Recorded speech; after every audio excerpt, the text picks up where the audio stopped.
Welcome to episode 21 of The Paper Thing, season 4, The Great Redopening. It's a 4-paper episode today. We've got the Times, The Telegraph, The Daily Mail, and The Sun. There will be magazine specials this week on Wednesday and Friday. Magazines as yet to be determined. Mark Kanosis, so is it Mick Wright I've been hearing about? Well, I hope he's having a good afternoon. I am Mark Kanosis. I hope you are having a good afternoon. Howdy, it's Lincoln Meyer. Thank you for letting me know that the audio wasn't working. Hello, Auntie Dange. And good afternoon, Industrial Pet. Good to see you all here on this Monday episode. Right, so we're gonna do 4 papers today. We're going to start with the Telegraph because it's the most annoying to handle. Then we're going to move on to the Sun. Then do the Time. No, in fact, no, we're not going to do it in that order. We're going to go Telegraph, Times, Sun, Daily Mail. Let's start off with the Telegraph.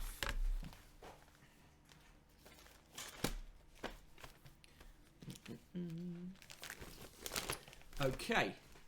Daily Telegraph, front page of the Daily Telegraph, top of the shop. Your guide to flourishing in a post-lockdown world. I don't think I would take my advice from the Daily Telegraph. You're over there. Just wrecking the joint. I'm not wrecking the joint. I'm doing important work. Important work. All your work is important. What's that? That's true. Good afternoon, Al. That's just to Al, not to all. Who is Al? Where is Al? Hard to say, hard to know. Right, anyway, main story. Play your part to beat variant, PM urges public. This is the start of the latest round of prepare to blame the public if infection rates rocket, which there's a chance they might. Flourishing boy summer, yeah, not hot girl summer, flourishing boy summer, all the summers. It's grey as all that outside at the moment, so it's absolute shite. Hey, while you're up, could you do me a favour and make that go down just a bit? Because I'm going to clean the bird shit off. I will. Because it made it sound like I've... You said yesterday you were going to clean it off. I will, but I've got to take the film off the window. This is what they tune... The audience tunes in for these brilliant little domestic vignettes that we make up. Yes. I am, of course, joined today by a person in the room who's on the other side of the room doing some work. Right, yeah, it's main story. Play your part to beat variant. Yeah, once again, there are blue skies in Brighton, says Auntie Dange. Well, lucky you. No, that's not very nice. Elsewhere in the paper, dad changed when a midlife crisis turns out to be dementia. John Bolton, that ghoul, saying Hamas won't be subdued by negotiation. GP overhaul, what we need to improve services. That'll be not so subtle. Implication of privatisation required, and goalkeeper turns poacher. Allison keeps Reds in the hunt.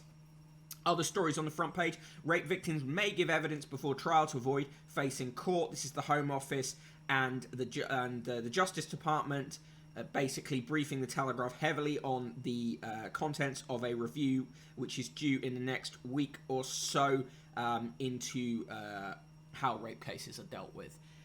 Elsewhere on the page, Palestinian activist slurs condemned. This is about the story of a convoy going through North London last night. At the bottom of the page, Andrew Marr says he's frustrated and wants to come out of the closet to talk about his political views. Given, as I tweeted earlier, he keeps appearing in the Daily Mail, I think his political views are not that hidden, and anyone who watches his show will know that too. Elsewhere, Prince heralds the Queen's Tree Believe. There's a campaign that Prince Charles is fronting to get people to plant trees for the Queen's Platinum Jubilee. Hello, use of weapons. Last Monday stream from me a while as I'm back in class for teaching scene. Well, glad that you're here anyway. Hi, Johan. Thank you, Frugalist, for subscribing with Prime. Much appreciated. Andrew Marr being silenced. Imagine that. Wild. Can't wait to see his secret, well-hidden political views. Imagine, yeah. Nick Timothy continues to build the Summer Isle-style Wickham straw man that his entire journalistic career is dedicated to, with a column entitled "It's Time We Kick the Politics Out of Football." YouTube doesn't care if I go to jail, says UK chief of its operations, and pandemic shuts down 500 bank branches. Use of weapons. I would like Andrew Marr to be silenced forever because of redacted in a Minecraft simulation. On page 2, they go more on that Ma story. Ma, it will be hard for me to stay neutral on politics in the future. Anti-Semitic chants from convoy branded disgusting. Evidence videos will spare rape victims trauma and raise prosecution rates, claims the Home Office.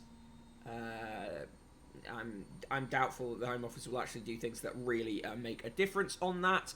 On page 3, Charles plants seed of an idea for Queen's Jubilee. Prince will invite public into private spaces of Buckingham Palace. He's already starting to do PR for what he hopes will be his very soon ascendance to the throne. Hug outside, says Hancock, as restrictions are eased. And if anyone has ever seen the video of Matt Hancock inching ever closer to the woman outside the hospital, I would be suspicious about taking advice from him on hugging. Guybrush Tweetgood, taking the politics out of X always means politics I don't personally like. Exactly. Pandemic has reversed a 40-year decline in the number of young people smoking. A surge in smoking among young people during the pandemic has put a 40-year decline in the habit into reverse, a study by a former government health advisor has found. Current percentage of adults that smoke, that are predicted to smoke by 2030 is 7.1%. That's way above the government's 5% target. There's a really sad story about, which is covered in all the papers as you would expect. Parents devastated at loss of son as gas leak suspected cause of explosion that left people trapped in the rubble. This is a 2-year-old boy. His name was George Hines. It's horrible. Crossbow victim urges for curb on lethal weapons sales. A woman who survived a crossbow attack has called for a new law to restrict the sales of the medieval weapon.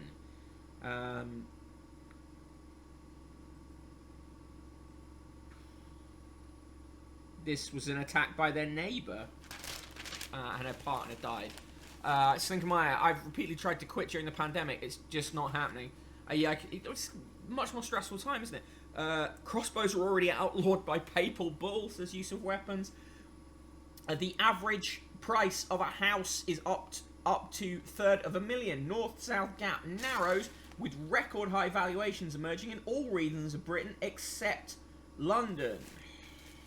Yeah, because London's already obscenely out of there. Mark Kenosis, need Dr. Eleanor here to tell us why calling a crossbow a medieval weapon is bad. Also, Dr. Eleanor was very good putting Nick Timothy straight about politics in football and how far politics in football goes back.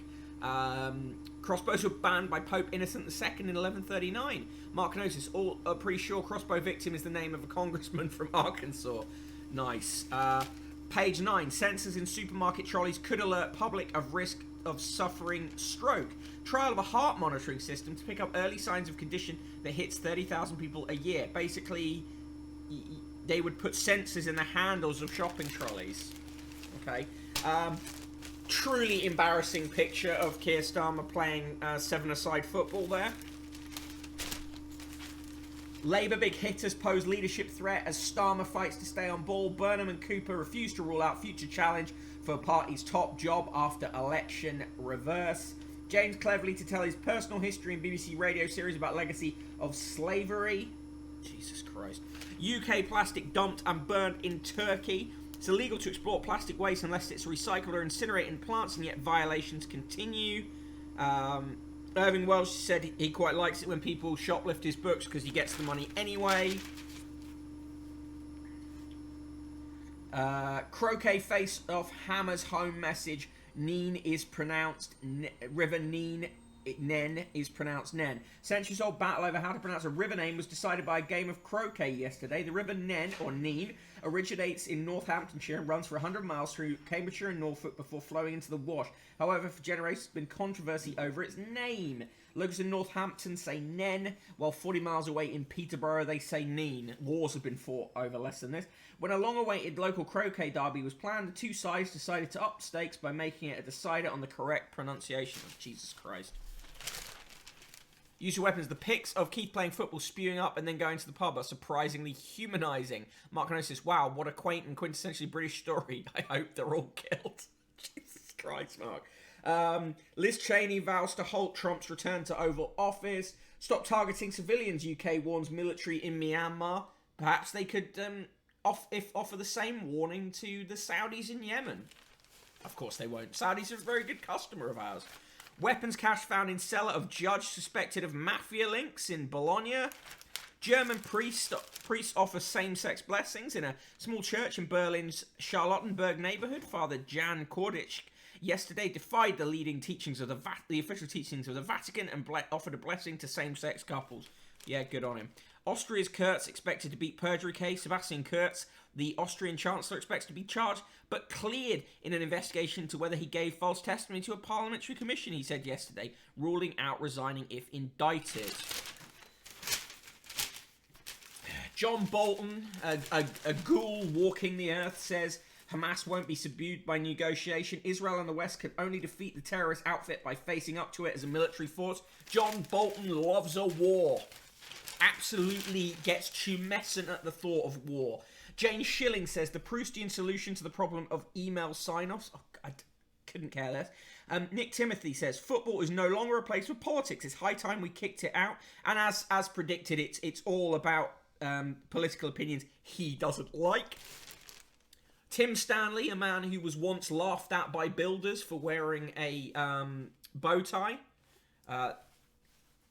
says manipulated Brits are still on the COVID leash, is a mark of how abused the people are now that we regard the restoration of basic rights as freedom. I mean, to use the language of abuse about public health measures is pretty reprehensible, but then this Tim Stanley is pretty much king reprehensible. Guybrush Tweetgood, oh good, there's going to be a lot of disgusting war bonus from hacks, isn't there? Yeah. Yeah, that's an unbiased depiction of Israel-Palestine, yeah. John New Quran Bolton, yep. Frugalist, get politics out of football, but if I don't see enough poppies on players in November, I will personally explode. Yeah, not just poppies on players, but giant poppy mascots, because that really shows that you're taking the commemoration of the deaths of many people seriously.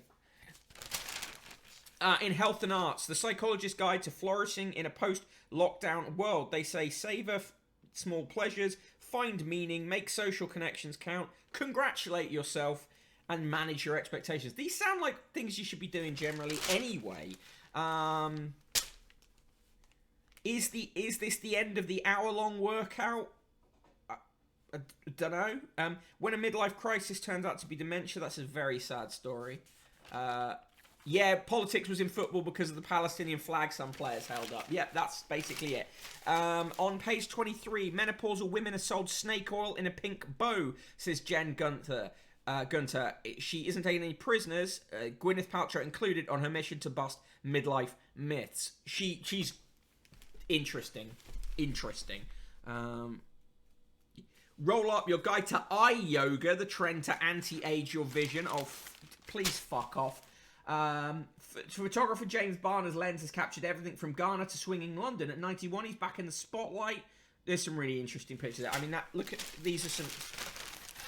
That's it. That's a brilliant picture. The funny thing about the Telegraph is, right, there is some woo-woo and bullshit in their features pages, but there's also some quite good stuff. Eye yoga, kill me, says Slinkermeyer. Use of weapons, sold snake oil and a pink bow by organisations such as the Daily Mail and the Telegraph. Correct. Madness at the London Palladium live stream gets 4 stars.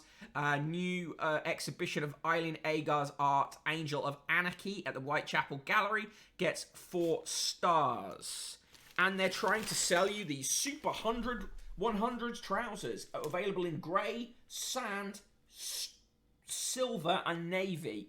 Perfect to make yourself look like a Telegraph reader. And how Disney's Alice nearly got stuck down a rabbit hole. A new exhibition traces the many lives of Carol's little girl, but, writes Lucy Davis, the most famous vision had a painful birth. In the obituaries, Michael Parsons, civil engineer whose work on the first Severn crossing revolutionised suspension bridge design, and John Hutchins, soldier who fought behind enemy lines in Burma where he was badly wounded and left for dead, and Spencer Silver, developer of a revolutionary adhesive which enabled the creation of the ubiquitous Post-it note. Oh, and finally, Monty Hellman, director best known for the cult road movie Two Lane Blacktop. That is a great film. They're not super trousers unless they give you the power of flight, says Slinkermeyer. Agreed. Mr. Gump, really not enjoying this trouser to coins ratio in the papers these days. There is a coin story in the Times, so look forward to that. Last night's TV, is it about time we left Titanic's wreck alone, says Anita Singh. Yes, that's correct. It is. And that she gave Titanic Into the Heart of the Wreck 3 stars. Delia Derbyshire, The Myth and Legendary Tape, also only got 3 stars. And Anita Singh basically didn't like that documentary because it featured Cozy Fanny Tutti too much. Weird thing to take against, but there you go. Right, so that is the Daily Telegraph. It's got a separate sports section. I can't be bothered to find it. Daily Telegraph there for me. Single negative nice, a minus 69 due to a couple of interesting features in the feature section. Do give me your scores for the Telegraph while I do the first roll call of the day. Next, we're going to move on to the Times. Let me pull that up.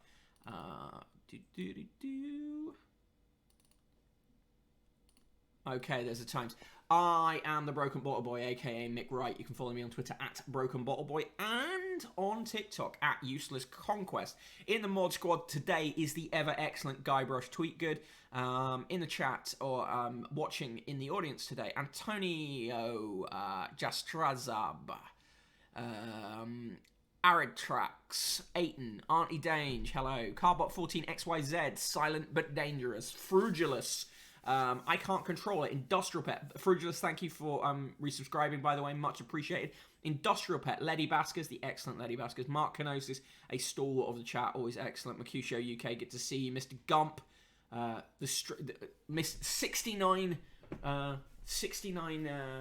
subscriber or follower on Twitch, Mr. Gump today, nice. Raidens, nice to see you. Red Tixie, good to see you. Slinkermeyer, always excellent.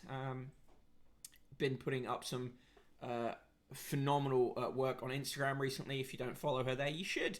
The Royal Flush, hello. Triopirds, thanks for joining us. Use of Weapons, fantastic. Obviously, responsible last week for our White Dwarf review stream, which is available up on YouTube if you want to catch up with that. That was probably one of, if not the most fun stream last week. And Yuan, the Fishmeister General, is here.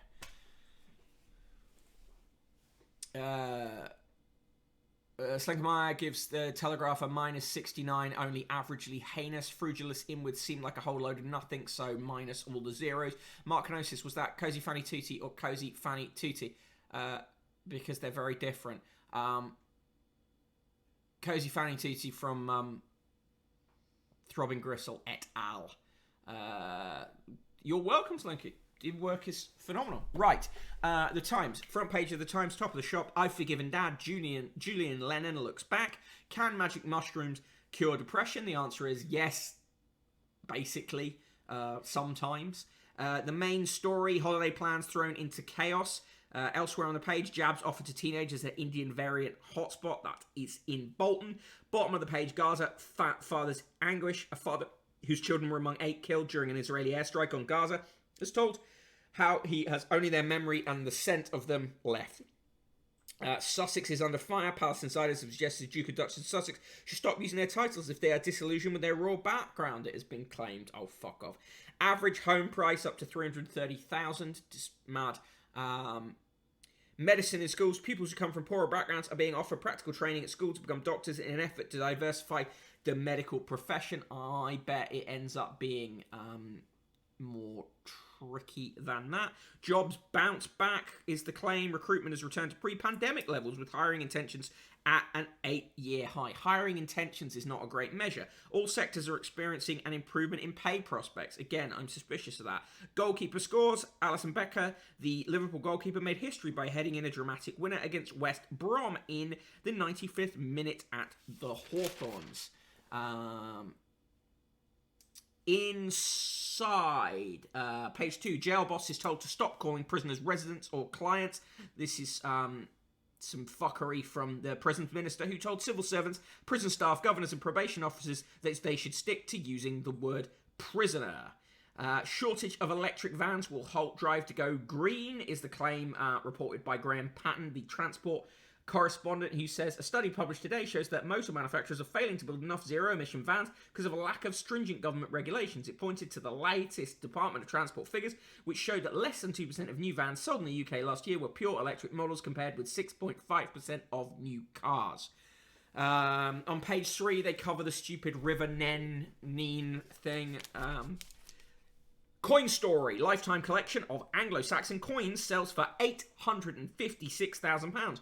An unparalleled 7-decade collection of Anglo-Saxon coins has sold for £856,000. Tony Abramson, who was president of the Yorkshire Numismatic Society until 2019, started collecting coins in the 1950s when he was 4 years old, and over the decades has managed to collect 1,200. First half of his collection, consisting of 576 coins, led to a bidding war when it was sold by Spink & Son, the London auction house. More than 400 bidders were involved in the online sale, which lasted 12 hours. 7th century gold shilling depicting Eadbald, King of Kent, fetched a world record of 40,800. Coin displaying Paul Linus, the missionary who converted pagan kings to Christianity and later served as the first bishop of York, was sold for a record £30,000. A gold shilling of St. Mellitus, the first bishop of London, went for 34,800.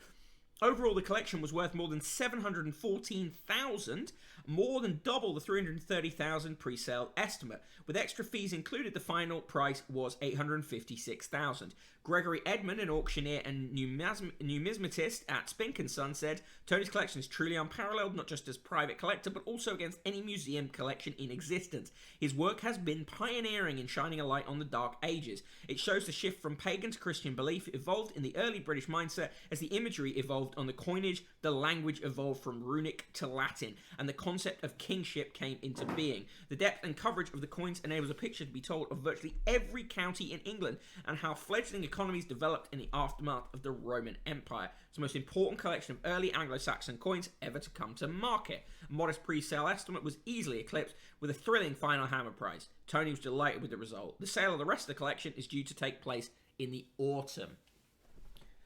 Spink & Son. Yeah, love to see coins in the chat. Coins. Pathetic tiny coins, in my opinion. Tiny coins. Didn't they stop calling it the Dark Ages? Yeah. It's like not a thing. Yeah, that's what I thought. Mark Kenosis says, I was telling Dr. Eleanor Janega, I love to collect Anglo-Saxon coins from the Dark Ages, that famous period of intellectual stagnation. Yeah. It's called the Dark Ages because you don't know enough about it. That's why it's called the Dark Ages. Yeah, numismatics is very interesting to me and about 5 other freaks, but I do find it interesting. Well, on this stream, we are a very coin-obsessed stream. A man who was arrested in Greece over the weekend for trying to flee the country using a fake passport may be linked to the murder of a British mother, the authorities said. On page 4, anti-Semitic abuse hurled by protesters over Gaza. Boris Johnson's condemned acts of shameful racism as police arrested 4 men after footage emerged what appeared to be anti-Semitic abuse being hurled from a convoy of cars waving Palestinian flags. Their coverage of that is as you would expect it to be. Spread of Indian variant brings threat of more local lockdowns, is what they say on pages 6 and 7. Delaying border controls made no sense. It only made sense if you understood that it was delayed to allow Boris Johnson to have talks with Indian officials over a trade deal. On page 9, appeals for calm fall on deaf ears as revelers fill Barcelona's streets. On page 11, we're just what the doctor ordered. Deprived pupils excel at hands-on lessons in a drive to send more of them to medical school. I feel like this is sort of, it seems like a good thing, but I feel like there could be unintended consequences, like perhaps a two-stream approach to who's a doctor and who isn't, or whatever. Polite Britons shy away from word queer. People are avoiding using words such as poor, black, and diverse in case they cause offence, a study has found. Researchers at the Unmistakable, an inclusion consultancy, released the research in a diversity and confusion report. The survey found the top of the list was queer, with 51% of people said they would avoid using it at all costs in a chat with others. Well, I think that's probably sensible. I think, queer is a word for self-description, and really, rather than a word that you should use about other people for good reason.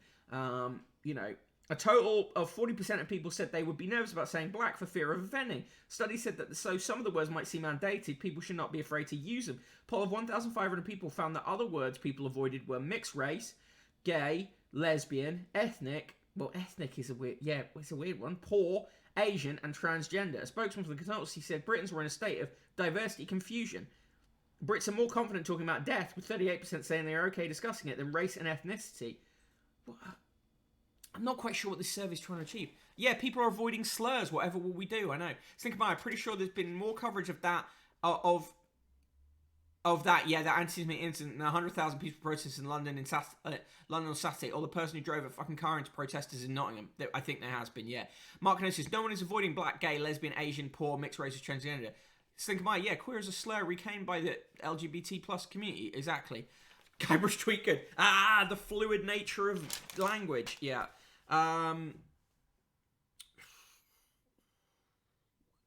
More coverage of Oliver Dowden, with the Times saying that he's aiming to end the grip of the cultural elite.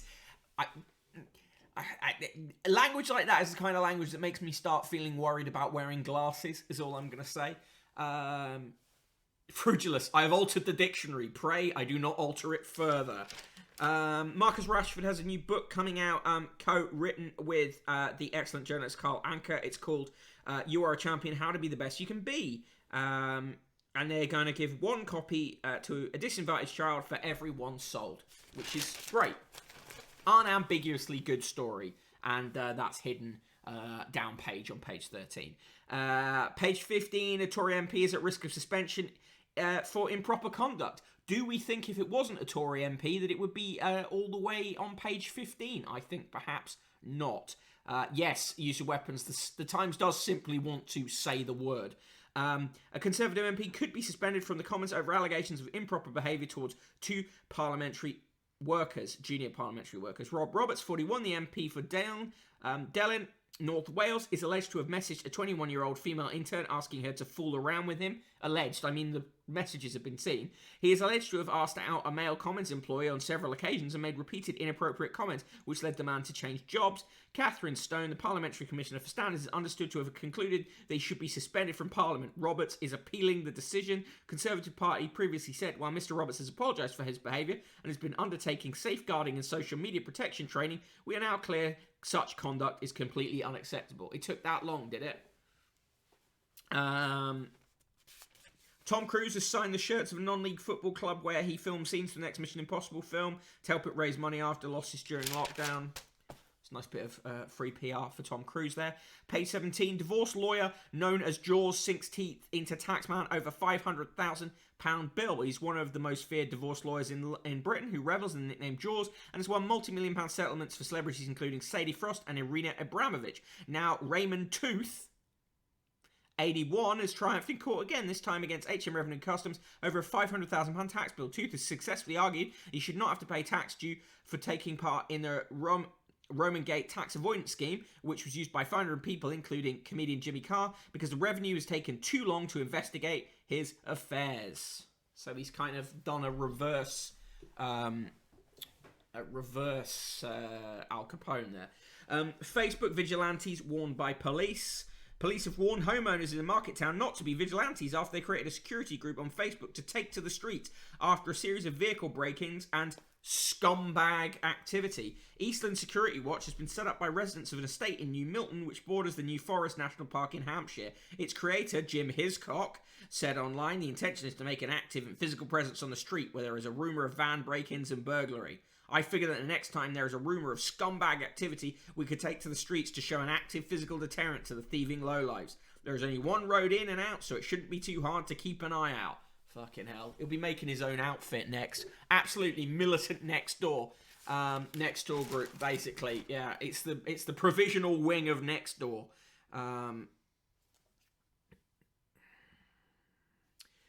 E equals MC squared equals £300,000 as a Einstein letter is auctioned. A letter written by Albert Einstein featuring his equation for the theory of special relativity, E equals MC squared, is expected to sell at auction for almost £300,000. As we saw earlier with the auctioning of the coins, though, the trick is that they'll come up with a figure that's quite high, but isn't as high as it will actually go for, so they can get a second bite of the cherry with a story about how it sold for way, way more.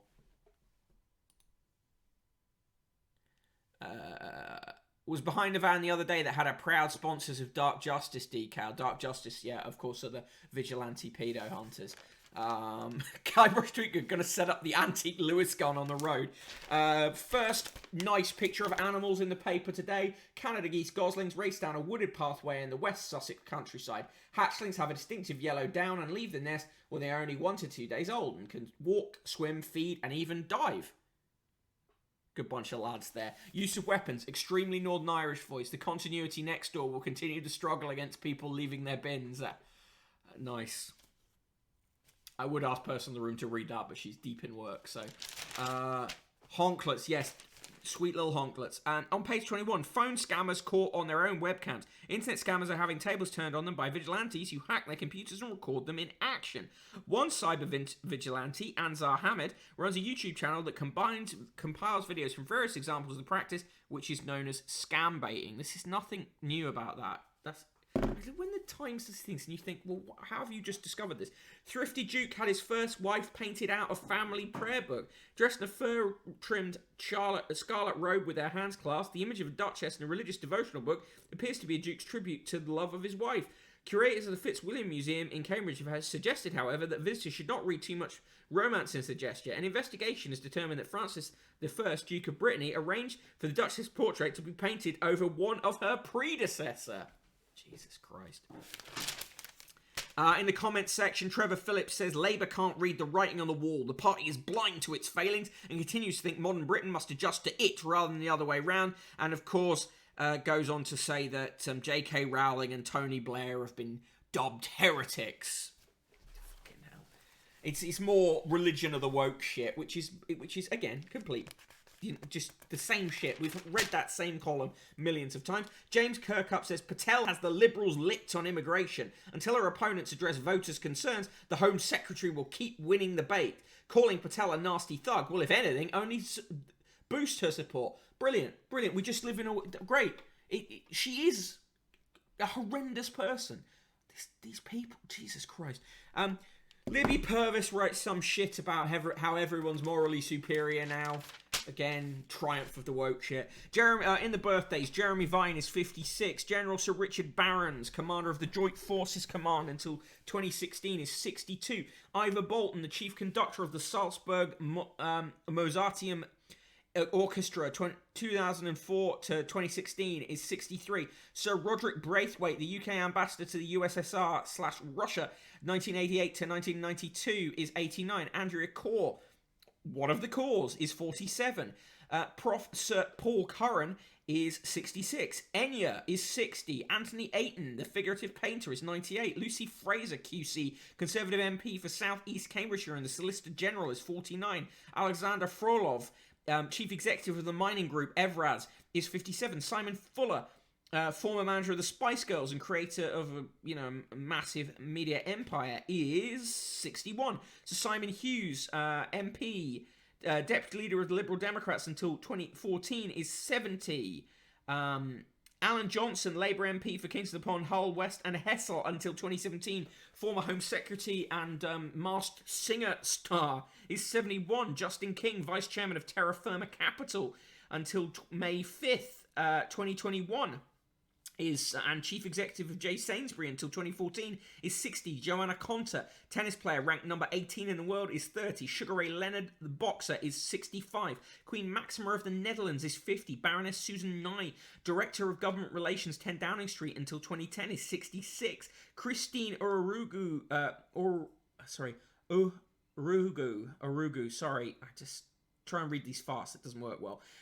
The Olympic athlete and gold medalist is 37. Rhys Patchell, rugby union player for Wales, is 28.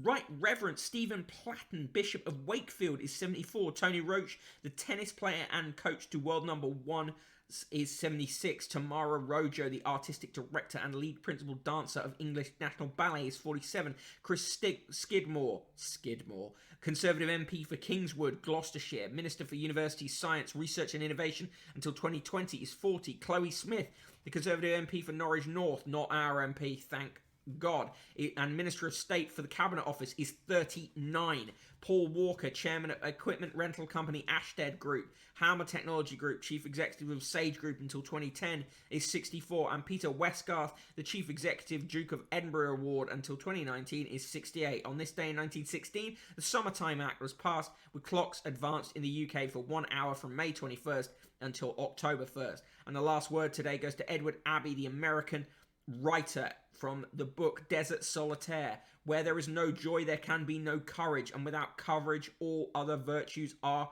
useless.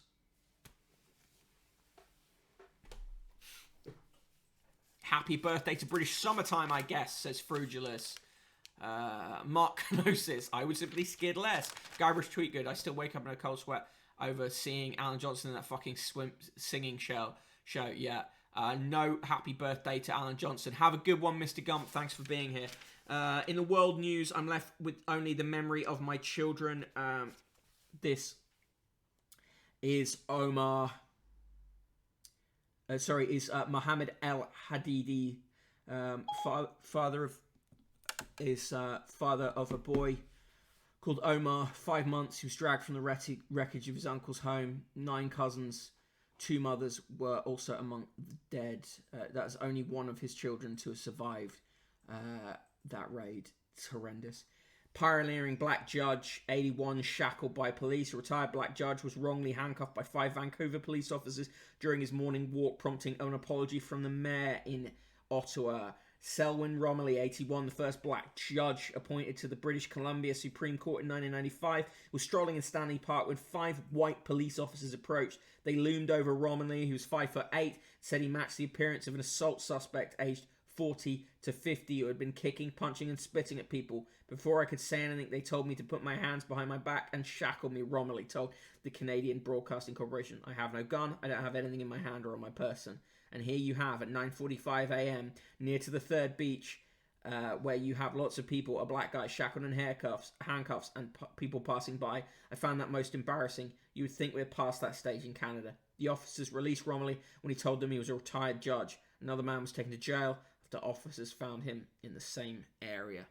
Appalling. What 80-year-old needs 5 cops to arrest? Says Slink. I know, appalling.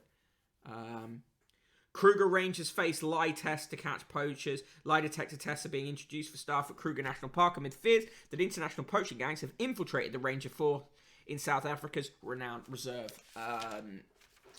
By the way, lie detector tests are pretty awful. I wouldn't have racially profiled you if I knew you were a judge, says Johan. Lie detector tests are pseudoscience, agreed. Guybrush Tweetgood, just some bad apples, lads, no worries. Yeah, bad apples from the bad apple forest. In the Times 2, running the V&A in a pandemic, it's been hell, says Tristram Hunt. This is the man who wants to reorder the V&A in date order rather than collection order.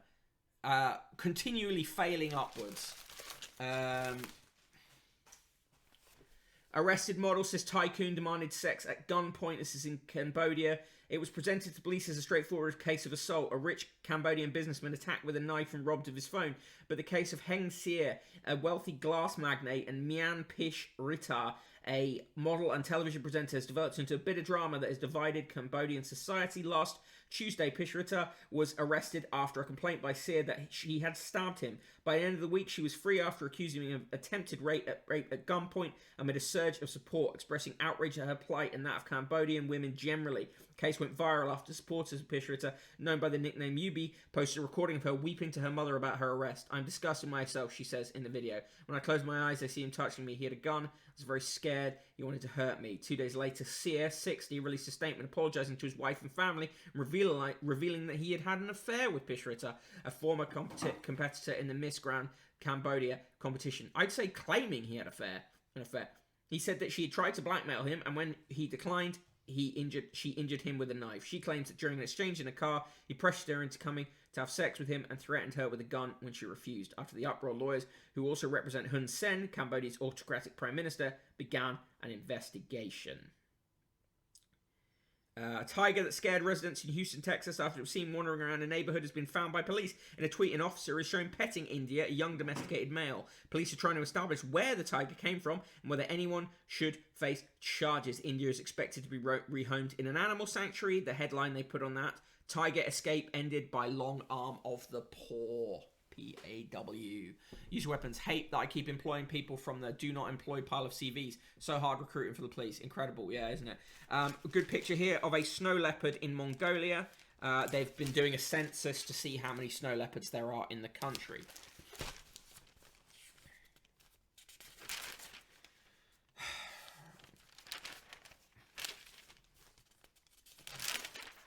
Mark Littlewood is awful. Has written his usual column about the nanny state.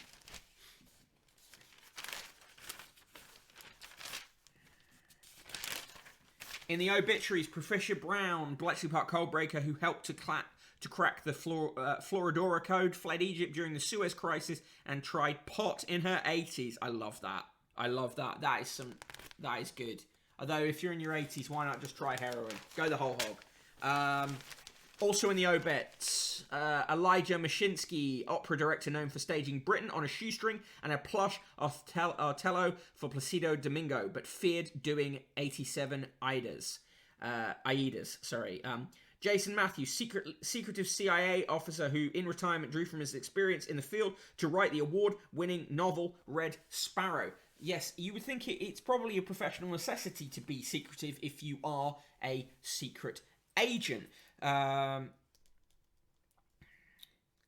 page 47, interesting thing in the law report, computers' inability to decontextualize additional information did not make tax return inaccurate. In order for there to be deliberate inaccuracy in a tax return, there had to be an intention on the part of the taxpayer to mislead the revenue as to the truth of the relevant statement, or perhaps recklessness as to whether it would do so, rather than merely a deliberate statement which was inaccurate. Whether there had been discovery for the purposes of making a discovery assessment under Section 29 of the Taxes Management Act 1970 depended upon the state of mind in the individual officer of the revenue making the assessment and was not precluded by the fact that other officers had previously made the same discovery. The Supreme Court so held in dismissing an appeal by the Revenue and Customs Commissioners against the upholding of the Court of Appeal, Lord Justice Patton, Lord Justice Floyd and Lord Justice Males, of the dismissal by the Upper Tribunal Tax and Chancery Chamber of its appeal against the decision of a first-tier tribunal, allowing an appeal by the taxpayer, Raymond Tooth, against the discovery assessment made pursuant to blah, blah, blah.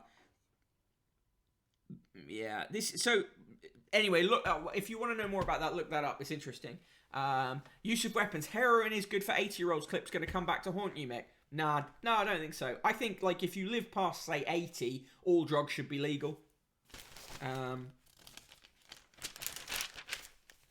They're trying to sell you dresses available in worn stone, sun-kissed, paprika, painted spot, tropical leaf print, and teal sky. Just £49.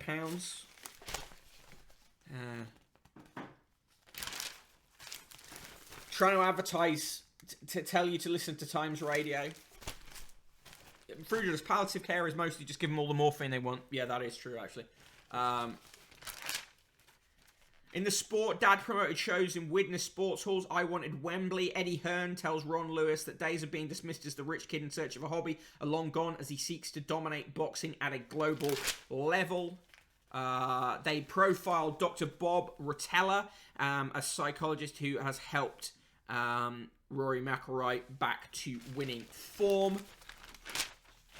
And on the back page, Alisson's historic header. Liverpool goalkeeper Alisson made history by scoring a dramatic late winner against West Bromwich Albion to keep his side in a strong chance of finishing in the top four. The Brazilian became the first player in his position to score for the club in their 129 years and only the 10th goalkeeper to score in top flight history. His headed winner from a Trent Alexander corner came in the 95th minute to take Liverpool to within a point of fourth place Chelsea. It's been a tough year for Alisson, whose father Jose Agostinho Becker drowned aged 57 in February. Jesus Christ. And ministers have said that the British and Irish Lions should get priority access 2 jabs in order for them to go on tour. Use weapons off to teach. Have a good one. See you again soon. The times for me, it's another -69. The standard negative. Nice. Right. We're going to roll on to the Sun now before we come to a crashing stop with the Daily Mail. Give me your scores for the times in the chat. Slinkermeyer is in with the classic negative nice. Front page of the Sun. Still trying to get you to get Chessington World of Adventure tickets. Mark Kenosis rates the Sun -1 brood of goslings riding on a snow leopard's back. Guybrush Tweetgood -69. Must try harder. Trying to talk and drink water at the same time is a suboptimal choice. Frugilus says it was an unnice, and Yuan gives it 4 fishes. Right, front pages. Elsewhere on the front page of the Sun, Boy 2 is killed by blast. Yeah, I mean, horrendous. Ommied Ali Son is the headline they give. Alisson scoring that goal for Liverpool to get them 2-1 against West Brom. And the main story, of course, is classically crap Sun headline. Get the shots in. Vaccines do work on Indian strain. At least some research shows that. Red tick seed -96, the opposite of nice. And Drinker's Joy as pubs open inside. On page 3, that isn't page 3, but is page 3, Handmaid's Tale star Yvonne Strahovski says, can't be under his eye in this racy gear. The Aussie actress, 38, switched the long green robes of her character Serena Joy for a black bikini and jacket. She will appear in sci-fi film The Tomorrow War. Headline on that, Von but not forgotten. They've got a picture of Keir Starmer looking worn out under the headline Wear and Keir, which doesn't work. Wear and tear. It doesn't work. Want some. 1 in 5 men think that they could beat a chimp in a fight. 23% of men think they could fight a king cobra. 22% think they could fight a chimpanzee. 71% feel that they could beat a goose. And 17% think they could fight a kangaroo. Foolish across the board there. Yeah, kangaroos would kick the fuck, yeah. Yeah, I wouldn't want to fight a kangaroo. I wouldn't want to fight any animal, to be honest. Apart from the columnists. All columnists. I will fight any and all British newspaper columnists. Guybrush Tweetgood, I would absolutely destroy a chimp. Sligmeyer, I would like all of these men to actually do these fights. Sun's headline for the reopening of pubs. Hick, hick, hooray. Jesus fucking Christ.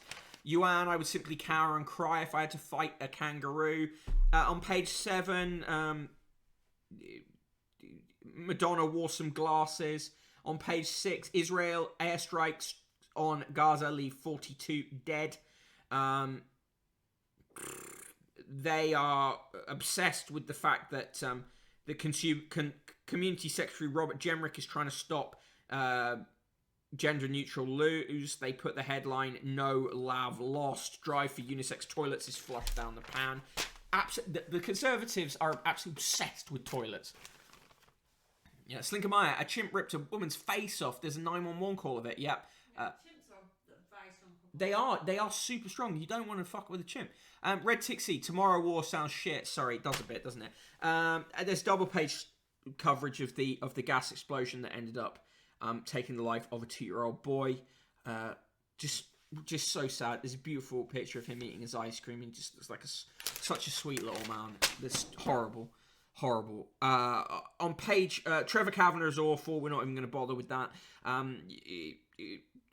Prince Charles Platinum Jubilee is the headline they give for his tree planting thing. 50 charities have ditched Prince Andrew as patron. I'm surprised it's so few. They say Harry and Meghan in racist cream fury. Firm sells skin lightener. Prince Harry and Meghan face a new racism storm after linking up with Procter & Gamble, which sells skin whitening cream. The controversial lotion, second mention for you there, is sold in Asia and Africa. Procter & Gamble are massive. They've just gone through and found one product there that they can make that into a story of. And also, if the Sun is so bothered by Procter & Gamble, perhaps they should stop taking advertising from Procter & Gamble. Might they have a little look through the recent editions of the Sun and see how many Procter & Gamble ads they carried. On page 13, Transmission Impossible, Tom Cruise says socially distance as he poses with fans at a Mission Impossible 7 film set. The 58-year-old does his own stunts, and we never fucking hear the last of it. At the bottom of the page there, Start Beck bullied by exec. Singer Rebecca Ferguson has told police she was harassed by a former senior music industry official. Good on her for reporting that. It'd be hilarious if there's a P&G ad on the same page as that article. Sadly, that's not happened. There's no ads on that page, but still. Page 14, 15. Cinemas are back at last. Here are our pick of the best films.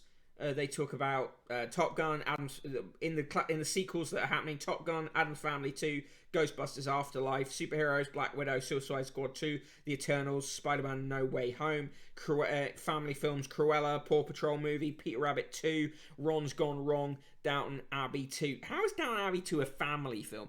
Thrillers, A Quiet Place 2 is coming out, and Escape Room 2 is also coming out. And in musicals, Respect, which is obviously a musical about Aretha Franklin, and West Side Story, which is due in December.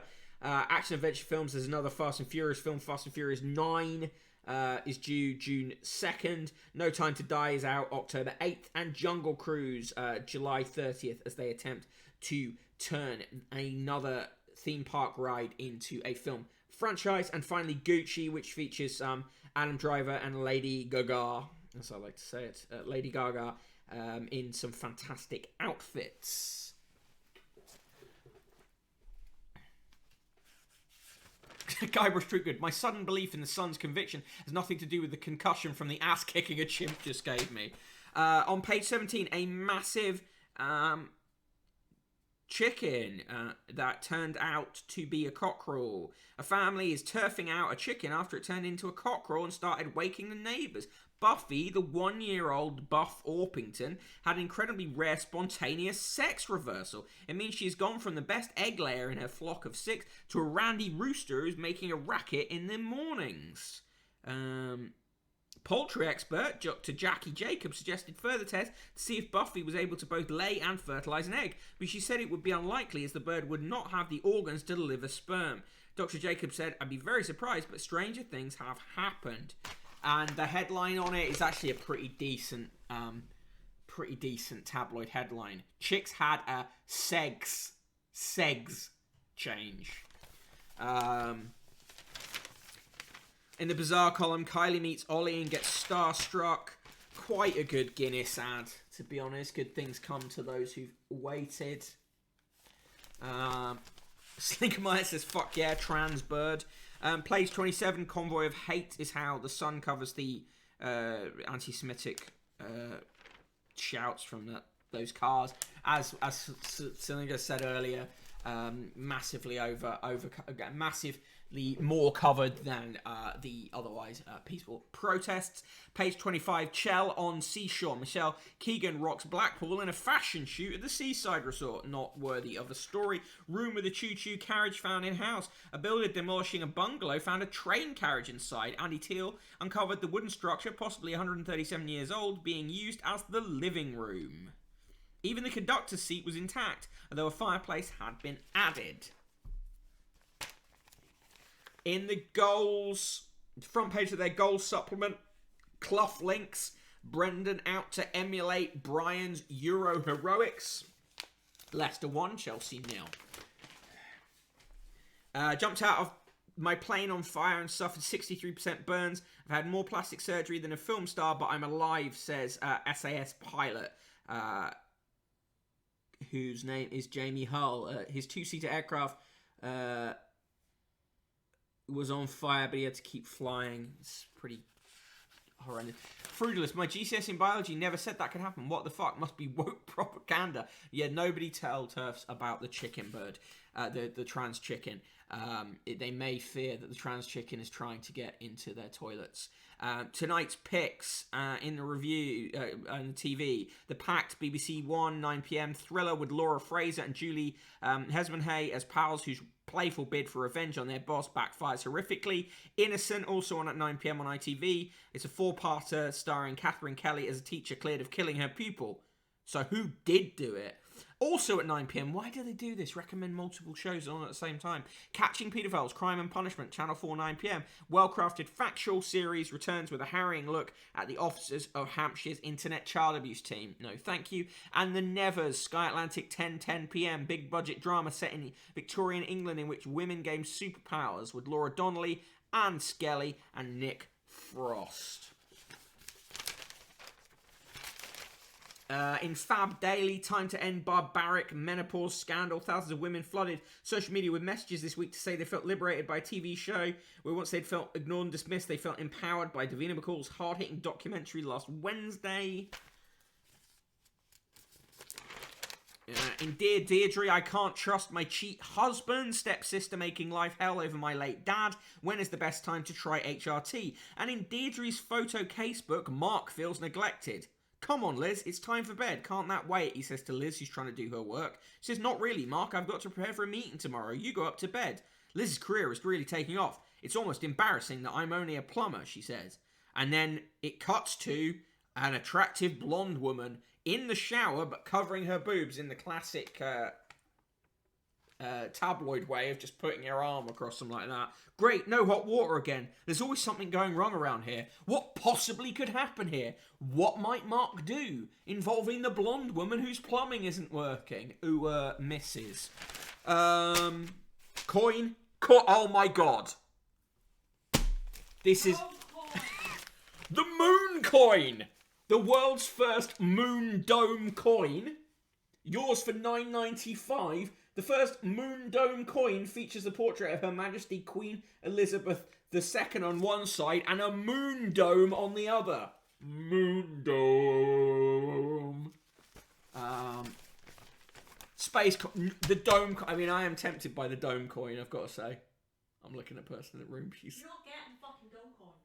It's $9.95 for the dome coin. Divorce, we're not even married. But the dome coin is $9.95. No dome coin. Why not? Why? Give me a sensible reason. You're not spending money, spending actual coins on a coin. That's just stupid. You've got coins. Now listen, but isn't the dome coin? Surely the value of the dome coin is going to go up. Invest in crypto. That is not legal. That is not financial advice. The stream does not stand behind that financial advice. Person in the room loves coins, says Red Tick Seed. I know. Yuan, coins. No Yeah. coins. Yeah, I mean, dome coin. Yeah, how would you know if I'd even ordered the dome coin, though? I'd know. If I hadn't ordered the Prince Philip coin, could I have the dome coin? Yeah, you could have. You just chose badly. Shit! I should have waited. Chose badly. Listen, but look, just look more closely at it, though. Look, flat on this side, right? Yeah. And then on the other side, a dome that's like the actual surface of the moon. Imagine. Look! It's shit looking. Dome coin. It's shit.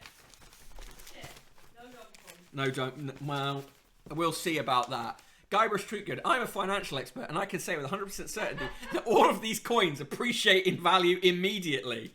Well, I don't appreciate that. No. The £50 letter today comes from Stephen Collins of Waterlooville, Hants, who says, just when it seemed the government had finally got something right over COVID with the vaccine rollout, it's now messed up again. India should have been put on the red list earlier. People returning from there should have been made to isolate in hotels. The pandemic has been one failure after another. The government and its advisors are incompetent, while patting themselves on the back, believing they have done enough to earn forgiveness for the tens of thousands of preventable deaths. They have made yet another unacceptably bad decision. Actually, a decent letter there. Oh, don't worry, though. There's some shit letters to balance that out. Jackie Rayner of Essex says... No, that's actually a good one. Where are the shit ones?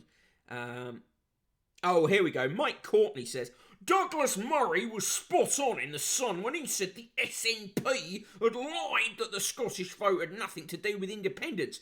Nicola Sturgeon will now put all her efforts into a second referendum and will not tell the Scots the real benefits they get from being part of the UK. Paddy Maxwell of Southampton says, Prince Harry has clearly been scarred by the loss of his mother and by Diana's unhappy marriage to Prince Charles, but his royal status has allowed him to have a means to live a luxury lifestyle and marry a beautiful actress. Jean Linder, so good they gave her 2 first names, from Wigan says, so a perfectly polite train conductor at LNER has been hauled over the coals for announcing good afternoon, ladies and gentlemen, because a non-binary passenger complained. What is the correct way to address passengers? Afternoon, you lots, perhaps? LNER should stop pandering to this woke nonsense. I lost that voice a bit there. Guybrush Tweetgood, person in the room wants to hoard the coins for themselves. Do not be fooled. I know, I'm suspicious of this. I'm going to go over and shake her desk and discover it's full of dome coins. Scrooge McDuck. Right. Anyway, I can't stop thinking about the dome coin, gotta be honest. That was The Sun in the sport back page. Head of God, Divine Allison winner boosts Cop to top 4 bid, and FA Cup heroes vow. 6 hitters, Vardy Trophy warning to big clubs. Jamie Vardy has warned the Big Six will keep on gate crashing your party. Right. I give that a minus 59 plus 10 points for Dome Coin. Head of God is a bit much, really, yeah. Passengers, call them passengers, said that in the letter, I know. Guybrush Streetgood, I'm a fucking stupid cunt, and here's a letter to the newspaper to prove it, yeah. And finally, we come to the Daily Mail. Today's last paper. Top of the shop, why I fear Harry's had too much therapy by professional fuckwit Dr. Max Pemberton. Main story, don't blow it, Britain, as big reopening starts. PM calls for heavy dose of caution. Then MPs warn him not to panic over Indian variant. Again, getting ready to blame us of stuff. Red Tick Seed rates the Sun a 0.01 for the Dome Coin that person in the room absolutely wants. Mark Kenosis in tomorrow's Sun, Dome Coin suspiciously Islamic in shape. Frugulus rates the Sun a dome out of coin. In the paper, of course, the Daily Mail has been pausing and screenshotting The Pursuit of Love because it includes sex scenes. The dishy new Duke spicing up Sunday nights after Bridgerton. The Pursuit of Love unveils another heartthrob. Also on that page, awkward. West's daughter is in show where Sparks flew with Lily. Working alongside your parents has always been had the potential to be a little awkward, but spare a thought for Martha West, whose latest job saw her filming on the set of Pursuit of Love, where her father is thought to have grown close to Lily West. Married actor Dominic West, 51, and his 32-year-old co-star were famously pictured looking cozy on a visit to Rome. Miss West, his daughter, made her appearance in last night's instalment of the BBC series, playing her father's fictional daughter and Miss James's sister. It is her first acting role since 2009. She makes a brief appearance on the show with her character Jassy running away from home and moving to Beverly Hills to marry a man she has just met. I will say, to be fair, I much rather government advise caution and treat the population like adults than imposing more authoritarian solutions. I do agree with that. Frugulus, it's been said before, but Jesus, the Mail is so horny and repressed at the same time. Madly horny. Right, on page 4, Earl's fury after BBC shelves Bashir Panorama. Diana's brother hits out at as Director General pulls plug. Daily Mail's obsessed with this story because they feel that they kind of pushed it. Mark Kenosis, media framing, obviously growth, but loath as I am to be fair to Matt Hancock, he put it forward quite well in the news last night. Yeah, I mean, you know, a stopped cock is right twice a day or something. On page 5, more coverage of the toddler who was killed in the gas explosion. Horrible. The Daily Mail is very angry with Matt Hancock for saying people shouldn't go to amber countries. Frankly, I just think that they shouldn't have... If they think it's dangerous to go to those countries, don't make it allowable to go to them. On pages 8 and 9, but on the other hand, yes, people should have... you've got to start trusting people. On pages 8 and 9, jabs will overcome the Indian variant is the claim by bullish Hancock. Professor Brendan Wren says we have to keep calm and carry on jabbing. Fucking hell, stop making everything about a poster that was never even properly used. Page 10, One's Tree huge planting drive to mark the Queen's 70 years on the throne. On page 11, Strictly Party Time. Dancer Catcher turns 32 with a girly lunch. They've gone with a massive picture of that. She was wearing a short skirt.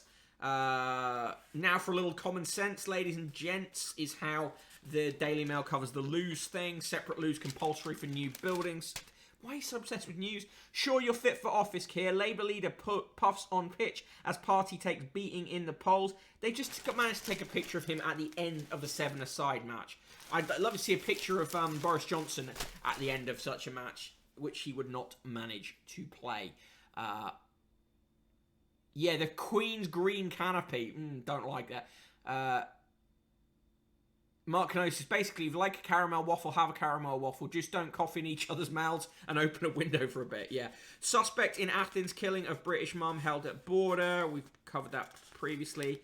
The Daily Mail writes 47 charities have cut their links with Prince Andrew. Almost 50 is the way they describe that. Yes, 47 is almost 50, I guess.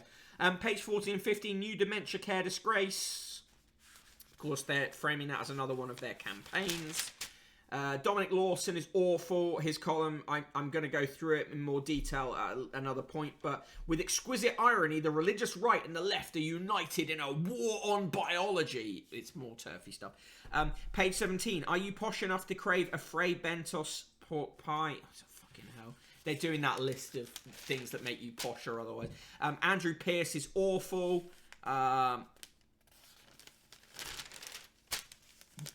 Pages 20 and 21 is their coverage of the events in Gaza. Israel, the bloodiest day yet. They say, and their coverage of the anti-Semitic shouts from the cars is fury at sick anti-Semitic protest by UK car gang.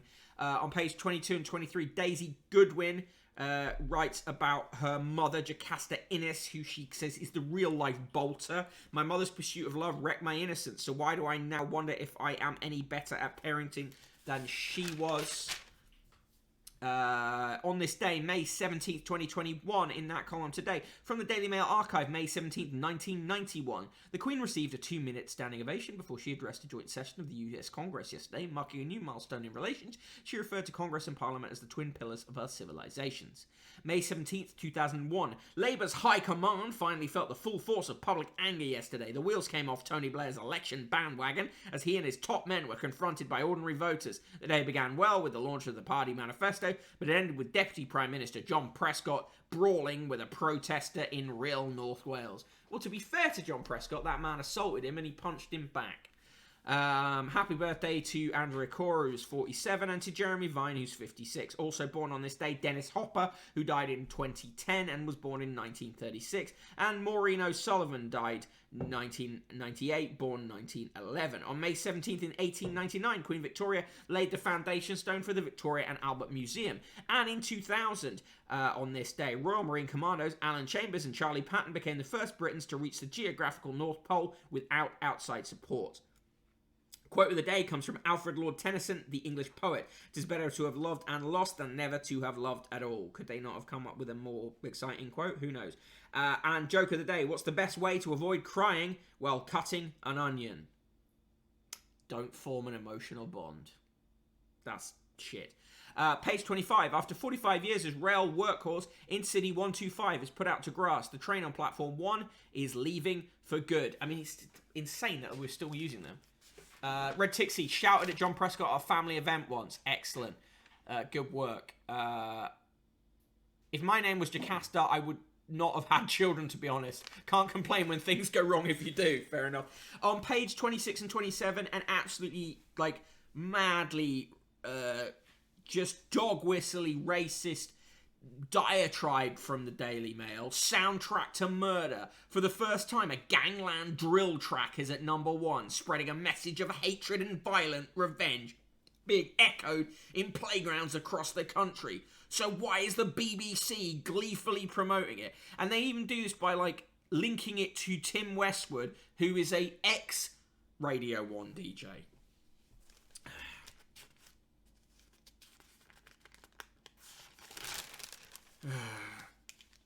There's an ad for cinema. Bit like your living room with a bigger screen, better sound, and a chair that holds your drinks. I have a chair that holds my drinks in my living room if I want. In the Inspire section, why every midlife woman needs a sparkation. Do you need a sparkation? Yeah, I do, yeah. Okay, fair days. That one checks out.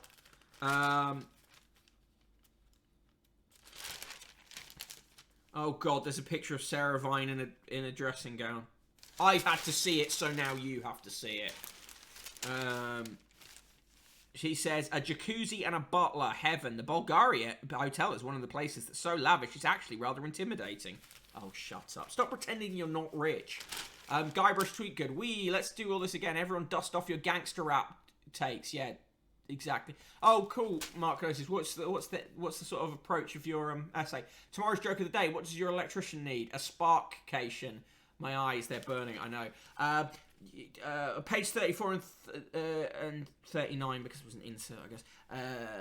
On the day we can finally shrug off our coats and dine indoors. Why it's all about piling on the glamour, party dresses for the pub. Oh, fuck off. David Baddiel says the one lesson he's learned from life is the truth is rarely black and white. No shit. And yet you're commenting in the Daily Mail. A year after a lockdown piece on missing human touch went viral, Liz Hoggard joyfully celebrates the utter bliss of a best friend's hug. Okay? Page 41. Want to beat the British weather? Put up a pod. Forget pizza ovens and fire pits. Invite your chums round to chill out with a glamorous garden igloo. These are all like between £400, £9,000. A farmer's cottage rotated seated garden pod from John Lewis. $3,000 hype dome garden pod, and the Grand Deluxe garden pod from Cuckoo Land, which is $24,000. And the main one they put the picture on, the Astria Igloo, over $1,000. Paper Middle England, by the way. On pages 42 and 43, India Sturgis writes, can an affair make a marriage stronger? As a new bestseller suggests, adultery is not all that bad. One couple who've had 7 flings share the story of bonding after betrayal. Well, maybe they should have rediscussed the foundation of their marriage if they were going to have 7 flings. Perhaps open the marriage. Perhaps have a proper discussion about it instead of being fucking shisty about it. On page 45, Dr. Max, the Mind Doctor, who I hate, says, why I fear Harry's had too much therapy. It's the week after Mental Health Awareness Week, which is a joke in and of itself, and he's writing, he's suggesting that, you know, young men being a clear group of people who need who really are in need of therapy. Maybe it's just too much. Maybe you should just give it a miss. What a prick. She came out of retirement in her 60s. Now she's one of Britain's most in-demand models. Sarah Rainey meets a trailblazer changing the face of fashion. This is Stephanie Granger. Right, okay, grand. Whoopie-doo. In the TV recommendations, I recommend The Pact, 9pm, BBC One, just like the others. Rambo 3 is on ITV4 at 9pm, if you fancy that instead. Christopher Stevens gave Pursuit of Love 2 stars. Wouldn't agree with him. I think the second episode was much better than the first. And 50 Years of the Mr. Men, 3 stars. In the cartoons today, Garfield is unhappy until he drinks his coffee and then he immediately perks up. In Chloe and Co., she and her friend are sat down looking at dresses. And in Fred Bassett, they're on a hike. And one of his carers says, you're right, Timmy. It says here that the cross-country route passes through the old steam railway tunnel. Shall we? And Fred says, let's hope there's light at the end of the tunnel. And I hope it's not a oncoming train. Just be Polly. Yeah, exactly something like Mark Gnosis' essay is mostly on No Better by Heady One, where most of the lyrics are literally shushing noises. Okay, cool. Guybrush tweet good. Does one thing work for everyone? Should cats drink coffee? Hard to say. I think Garfield is actually some sort of cat-shaped space alien.